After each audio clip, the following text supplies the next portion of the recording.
Ini yang terakhir. Ini kan alhamdulillah ada pelaturan di atas jam 9 nggak boleh. Jadi ini melanggarnya jangan lama-lama nanti. Bebas melanggar.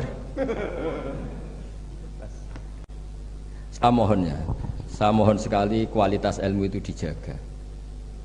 Nah, terus tentang penulisan Gus Isom, saya alhamdulillah pernah ketemu beliau ketika saya dulu makili Pondok Anwar di Pondok Lirboyo. Pas itu Gus Isom sudah senior di Lirboyo. Jadi saya pernah ketemu Gus Isom Hadik di Lirboyo. Jadi tahu betul lah beliau orang alim dan ceria dan sangat suka mendokumen. Termasuk dokumen itu pernah naskah itu ditemukan di Rembang. Karena dulu teman-temannya Mbah Hashim itu banyak yang di Rembang. Mungkin Gus Hakim suatu saat juga harus melihat naskah beliau yang ada di buyut saya. Saya punya buyut kandung namanya Kiai Fauzan. Itu dulu teman dekatnya Mbah Hashim. Itu ada tulisan-tulisan tangannya siapa? Mbah Hashim. Jadi buyut saya di Lasem itu namanya Mbak Idrus. Idrus itu bin Umar.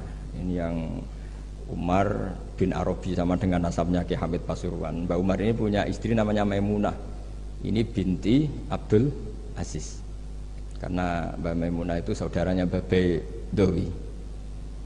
Nah, buyut saya kandung itu Mbah Maimunah itu punya anak namanya Idrus, itu punya istri namanya Sofia. Nah, Sofia ini yang orang Kudus. Sofia punya adik Badiah yang melahirkan Mbah Sahal itu. Nah, ini beliau-beliau terus punya adik, diantaranya Nyai Fadilah, yang diantara cucunya ada Pak Said Agil. Tapi singkat cerita, di situ itu Gus Hakim itu ada tulisan tangannya Mbah Hashim ketika memberi ijazah baca Sahih Muslim, Sahih Bukhari, dan tulisannya Mbah Hashim.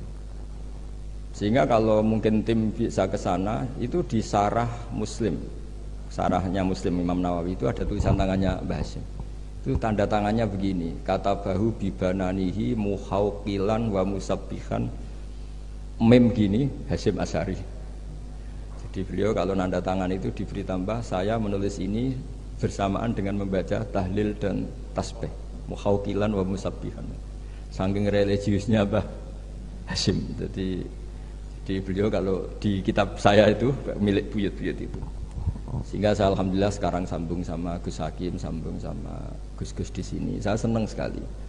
Kalau ngeritik itu tidak ngeritik, tadi yang ngomong saja lah, supaya karena tadi Mbah Hashim ngaji sama Mbah Mahfud, maksudnya di antara gurunya Mbah Mahfud selain Syekhona Khalil, dan Syekhona Khalil fi akhir hayati ketika Mbah Hashim baca Bukhari, beliau datang ke sini, kila istafada minhu sebagai bentuk pengakuan kalau Mbah Hashim adalah tokoh yang luar biasa. Sehingga hadara majlisahu syaikhuhu, ketika beliau ngajar Bukhari itu Syekhona Khalil pernah datang ke sini, ke Tafwir.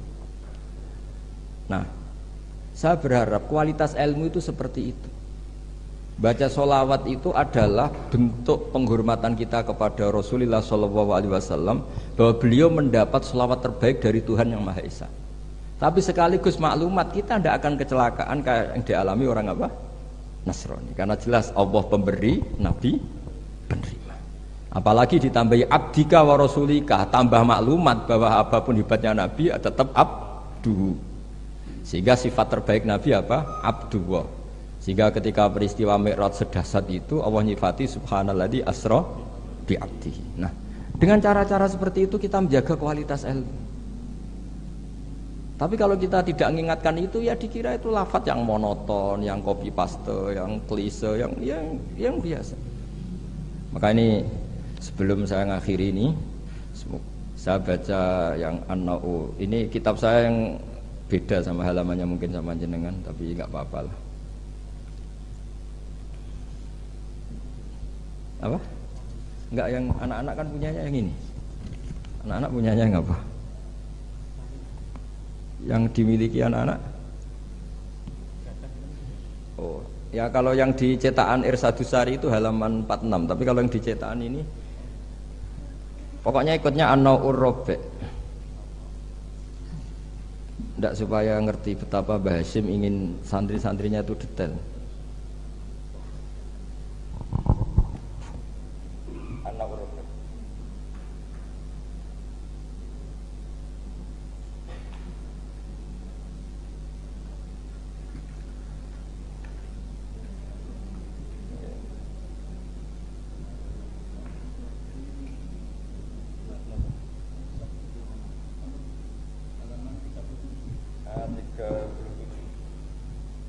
yang saya baca yang 37 mulai warrobe ayu sohika mayakroh. Ya anak-anak kalau yang punyanya pakai yang kecil itu halaman 37 anak urobek dan di warobek. Ya anak urobek dan di yang warobek. Ayu sohika mayakrohu qabla khifdihi tashihan jayidan. Imma ala syekhi aw ala ghairihi mimman yutkinuhu wa yahfaduhu. Ba'da dzalik hifdzan muhkaman. Summa yukarriruhu ba'da khifdihi tikrara muwadhifin. Terus sak teruse waqad taqaddama annal ilma la yu'khadhu minal kutub fa innahu min adharril mafasid. Jadi kalau orang hanya ngaji gak pernah ditasihkan guru, kata Mbah Hasyim itu min adharril mafasid. Karena itu masyhur di kalangan kiai itu. Makanya di kalangan kiai itu masyhur gara-gara titik wong mati itu. Ada santri nggak pernah mengkonfirmasi baca Hayatun Sauda Dawaun min kulli da. Kitabnya dia itu titiknya 2. Jadi ular yang hitam itu obat dari segala penyakit. Nyalilah ular hitam dan itu kobra. Taqabbalallahu minna minkum, maksudnya mati. Nah, padahal sebetulnya itu teksnya Habbatun Sauda. Tapi kitabnya dia kelebihan titik dibaca Hayatun Sauda, harusnya kan Habbatun Sauda. Makanya sama dengan Sa'duna fid dunya yang lagu kesayangan Mbah Mun itu isfa'u lil mukhtar sebetulnya itu, karena isfa'u nyafaati sira kabeh lil mukhtar mari wong sing bingung bila nuqtah. Nah, tapi nanti kalau setelah muji Sayyidah Fatimah wa abihal mukhtar bil kha, karena maksudnya Kanjeng Nabi. Nah hal gitu itu harus ditasih, jangan dengernya yang paling populer mukhtar terus semuanya. Masa berarti isfa'u nyafaati sira kabeh lil mukhtar mari Kanjeng Nabi sing dipilih. Sing butuh syafaat iku kowe ra Kanjeng Nabi, bocah kok sembrono. Nah hal gitu itu ini pesennya Mbah Hasyim. Murid itu harus menashih bacaannya. Ayu sahiha ma yaqra'uhu qabla khifdhi tashihan jayidan imma ala syekh au ala ghairihi mimman yutkinuhu. Makanya saya alhamdulillah termasuk Gus modern yang sampai sekarang terima sorogan. Mulai diantaranya cucunya orang alim-alim top. Ya enak mumpung nompo sorogan iso ngamuk lah. Karena saya dulu ya barokahnya pernah sorokan sama kiai-kiai saya di sarang, utamanya sama Mbah Mun dulu. Mbah Mun kalau ngecek muridnya gini. Apa? Pak Rozikin siapa? Roziki apa Rozikin? Kalau Rozikin ya salah, satu orang kok jamaah ini. Tapi ya gak apa-apa, jeneng gak pakai bener. Gak jelas sih. Nah ini kan ngaji ilmu, jadi ya yang salah disalahkan. Tapi bukan berarti salah betul ya, enggak. Ya ada salahnya. Dulu itu Mbah Mun itu kalau ngetes muridnya itu sebelum seminggu disuruh bikin teks khutbah. Lama-lama sebelum 1 hari, lama-lama sebelum 1 jam. Kalau 1 jam kok putrane sudah bisa bikin, berarti pinternya bahasa Arab sudah malakah. Saya dulu belajar Sahih Muslim itu yang baca saya di depan Gus Subab putrane Mbah Mun. Saya sering disuruh baca kitab di depan Mbah Mun. Sehingga saya baca kitab itu pede, bukan karena sombong. Saya baca depan Mbah Mun saja berani, kok di depan Mahatali Tebuireng nggak berani ini kan. Wong tak bodoni ya boroh-bora kan gitu. Kan. Jadi ini pesannya Mbah Hasyim loh, bukan pesannya Bahal. Ini pesannya Mbah Hasyim. Tak baca ya, awas kalau enggak dilakukan. Ini katanya Mbah Hasyim. Warrobe ayu sohiha ma yaqra'uhu qabla khifdihi tashihan jayidan. Imma ala syekh aw ala ghairihi mimman yutkinuhu wa yahfazuhu ba'da dzalika hifdzan muhkaman. Summa yukarriruhu ba'da khifdihi. Takrara muwadhifin atau tikrara muwadhifin, sama itu masternya. Wala yahfadzu syai'an qabla tashihihi li'annahu yuqi'u fit tahrif. Wa qad taqaddama annal ilma la yu'khadhu minal kutub fa innahu min adharril mafasid, kata beliau. Jadi gak boleh anak-anak baca mandiri itu. Kalau baca mandiri ya seperti cerita-cerita itu. Lam tardiman ditanyakan gurunya. Gus maknane lam tardiman apa? Bareng tak delok jebule bab khat lam tarodaman. Diabrak dadi sitok macane apa? Lam tardiman. Dadi lam taro ora ningali sapa mar'ah daman ing getih. Oleh takok Gus lam tardiman maknane apa? Bingung kene kan. Piye? Ya, seperti guyonan itu ya Gus apa? Gus Umaryoto itu. Imriti dibaca apa? Umaryoto. Bingung kan? Itu guyonannya kakak saya ini sama itu. Gus Dur itu kalau ada Gus gak bisa baca kitab tuh Gus Dur manggilnya kan Gus Dur kalau ada tamu-tamu Gus yang nggak bisa ngaji, Gus Sumaryoto udah teko. Maksudnya itu masyhur itu guyonan beliau itu kalau karena ada orang nggak bisa baca Imriti dibaca apa? Sumaryoto. Jadi saya punya kitab Qiraah Sab'ah. Itu di situ cerita kenaifan orang baca. Dan itu fatal. Termasuk nyuwun sewu qori yang top itu dulu sampai alim gitu gara-gara baca itu salah. Sama gurunya dibenahin, terus dia sumpah-sumpah tidak datang ke gurunya sebelum alim alamah mengalahkan gurunya. Ini bagus. Jadi orang tuh nggak boleh meyakini bacaannya sendiri sebelum ditasihkan ke guru. Itu kata beliau ad-darril mafasid. Karena tadi takutnya apa? Habbatun sauda dawaun min kulli da, dibaca hayatun sauda dawaun min kulli da. Dan itu banyak cerita-cerita gitu tuh banyak. Makanya kalau guyonan kiai Jawa itu wal jarodi lan lawang. Muridnya protes, "Mbah kula gak ada makna iku walang." Lah ya walang sing nemplek lawang mergo wis kadung isin. Terus kadung isin. Watini lan alu. Ini yang cerita Mbah Mun bukan saya. Mbah, guru kula kok maknane elo, Mbah. Lah iya wit elo kena gua alu. Asline wis isin. Wal ardi lan bom. Gurine bingung wal ardi kok bom. Bareng didelok jebule bumi dia. Ribet kan? Jadi harus ditasihkan. Yang saya pernah ngalami sendiri bukan jari itu, saya dulu ketika di madrasahnya Mbah Mun itu sekolah. Itu bab nyarai baca sarahnya Arba'in. Faman mengkote sapane wong saraka nyolong sapa man albedota ing anduk. Waduh, gurune paling bingung. Cung mosok beda maknane anduk, jebule endok. Tulisannya kan karena tulisannya sama.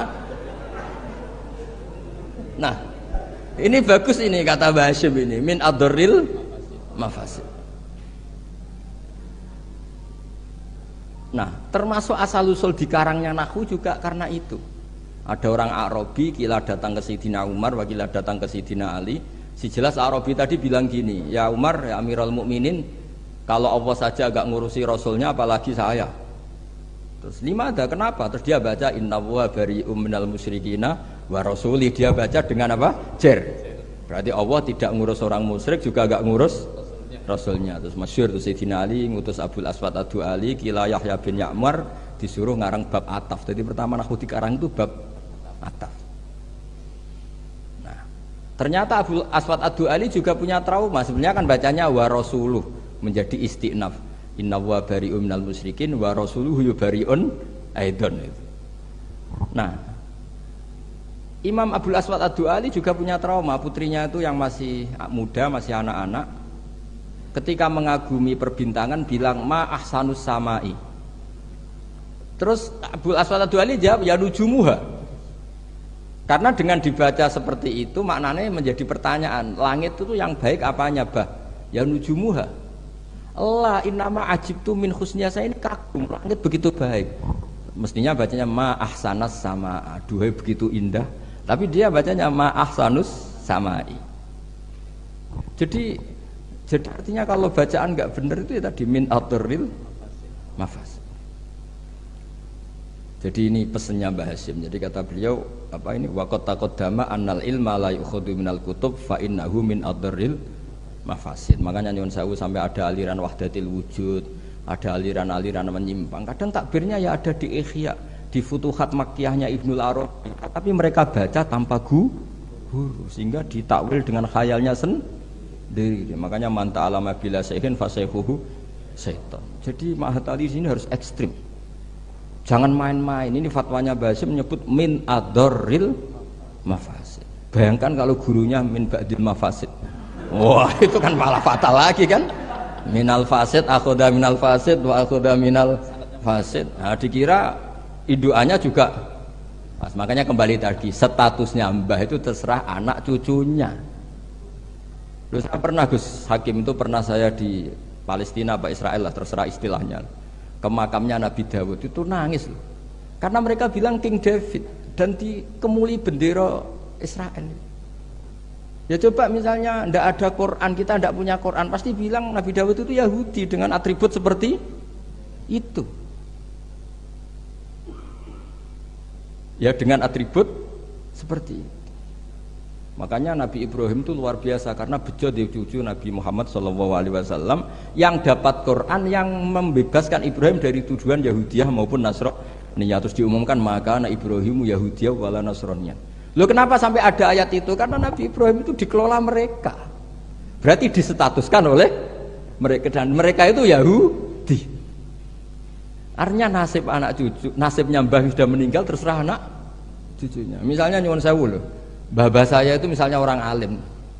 Wong alim biasanya kan rodok keramat lah. Biasanya terus tanah akeh. Memang buyut saya tanah akeh. Mbah Hasyim juga tanahnya banyak. Mbah Wahab juga tanahnya banyak. Terus anak putune ora iso ngaji, orang nganggep iku barokatul ilmi, dhisik mbahku iku kedonyan, mulane warisane akeh. Ya ribet loh. Ribet gak kira-kira? Ya dia ndak punya ilmu, mau apa coba? Mbahku dhisik kedonyan, kerja keras, buktine warisane akeh ya ana sapi ana pitik, berarti mbahku penggemar pitik. Ribet. Tapi nak ngaji, mbahku seneng pitik, mergo suarane pitik ku tasbih. Mbahku seneng sapi, sapi ku an'am. Guling-giling nek mati Allah. Lho Mbah Mun nganti sepuh itu masih punya wedhus sing rumah tuh kanca kula, nganti sepuh wedhuse kathah. Mergo mamin nabiyyin illa waqatra al-ghanam, ndak ada nabi kecuali. Nah, artinya apa? Nak misalnya anak puture ngalim, kan mesti dicapel ngono. Jebule abahku seneng wedhus. Jadi gara-gara ralim kan mesti macane nganggo ilmune. Wah, Mbah Hasyim mau pinggir pabrik gula. Jadi wis cara berpikir ekonomis, golek daerah, ya ribet. Lah kok Mbah Hasyim mondok Mekah dari Mbah Hasyim seneng plesir, buktine taune Mekah, ribet. Mbah Agep kerja ning Bin Laden, wah ribet. Jadi mbah iku nasibe gantung. Nah ini melane Gus Isom luar biasa, beliau ya tadi seperti kata tadi nulis terus diurip-urip meneh. Hidung ya jelas ya. Wong ini ngamuk sinten ya ora jelas, pokoke ngomong ngono ae sus. Kowe salah paham ya karepmu ora karepmu, pokoke niki ikhlas wonten mawon pokoke. Mboten maksud kula niki kula dari anak Gus Hakim dikek hak ngamuk, dadi ya sudahlah. Ngamuk itu butuh majelis. Jadi ya memang seperti itu. Coba nyuwun sewu beberapa orang top. Itu kan yaminna. Orang tahu semua lah, Sarah itu istrinya Nabi Ibrahim. Itu sak dhuwure bunyai, zaujatun Nabi. Tapi sing wani nganggo jeneng Sarah itu rata-rata wong non muslim. Akhirnya seakan-akan Sarah itu figur yang non. Wes sekali-kali neng-neng itu anake jeneng Sarah. Ben bunyai Sarah. Sing mulang kitab Sarah. Ikuti kata bunyai. Dan ya lu yo Nabi, gara-gara yang pakai mereka seakan-akan ya kubu. Mereka boleh sekali-kali Gus-Gus jenenge Daniel, Yusua, Yasa. Jadi status itu karek anak putu. Jadi ini cerita makanya kama tasyarrafa atau kama takarrama bi Muhammadin Adnan. Jadi Sayyid Adnan itu mulya gara-gara dia putu sing jenenge Kanjeng Muhammad sallallahu alaihi wasallam. Sehingga orang nyari-nyari Muhammad kok iso top ngono iku anake sapa sih, bae sapa sih, buyute sapa. Sama, orang kayak Mbah Hasyim itu dicari-cari, Mbah Hasyim itu turunan mana sih kok sampai stop itu. Akhirnya diketahui Hasyim bin Asy'ari bin Wahid terus bin Anusarwan bin Syabat sampai Mbah Sambu dan sebagainya. Itu versi catatan yang di dokumen Nasem. Jadi kalau versi di dokumen Nasem itu kalau nggak salah itu Mbah Hasyim bin Asy'ari ya, bin Wahid bin Anusarwan bin Abdul Azim bin Mbah Sambu kalau di dokumen. Tapi saya tidak tahu dokumen yang di sini. Atau sama-sama tidak tahu ya tidak tahu saya pokoknya malah ini kan ribet kan ini kan. Tapi ini cerita ya, jadi makanya ketika saya diminta saya supaya hafal Quran itu bapak saya itu kalau ngendikan itu sederhana. Hak, kowe iku nak iso ya hafal Quran, aku babahmu hafal Quran. Akhirnya hafal Quran, anakmu luwih di alasan gak hafal Quran. Jadi misalnya saya cucu Mbah Hasyim kok gak ngalim, anak pirang ngalim mesti nak bapak ya ora alim. Gampang. Jadi terus bikin generasi. Misalnya saya ada hafal Quran kan anakku gampang, hafal Quran niru bapak, keren. Jadi walhasil nasibnya mbah ini karya anak. Makanya masyhur banyak ulama yang enggak dikholi bahkan mengharamkan khol karena anak cucunya enggak yang berpendapat disyariatkannya apa? Khol. Nah itu Jadi menurut saya peristiwa Nabi Ibrahim itu peringatkan ke kita, maka anak Ibrahimu Yahudiyam. Masa seorang Nabi kok terlintas itu Yahudi, kan nggak mungkin. Tapi masalahnya ada namanya Yakub, itu nama lainnya Israel. Sebenarnya Nabi Yakub juga ada Israel dengan makna Zionis ya enggak. Tapi tahu-tahu ada sebuah sistem yang seakan-akan seperti itu. Akhirnya Allah membuat tabri'ah maklumat bahwa Ibrahim disebegitukan itu tidak benar. Karena tadi sejarah orang yang meninggal terserah yang hidup. Ya, ngoten mawon. Assalamualaikum.